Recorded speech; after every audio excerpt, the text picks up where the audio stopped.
By using GESIPA's automated tooling, you have the possibility to speed up production, reduce labour costs and improve processes. For rivet nuts, we have the Firex robot mounted tooling, and with its compact and lightweight design and working range from M3 to M12 with round bodies, hexagon or square, it makes it ideal for assembler cells, fixtures and semi-automatic workstations.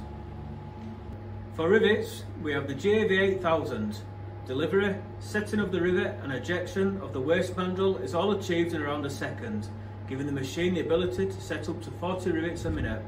With its solid design and built-in maintenance display and fault diagnostic, it makes it perfectly suited for an industrial environment. The GESIPA can also be used as a manual operated tool, and for specialised applications, the GESIPA can be ordered and set up with either a standard, upside down or inline pistol. Also, all of GESIPA's automated rivet and rivet nut tooling can be ordered with process control for a full fail-safe application to eliminate possible reject parts.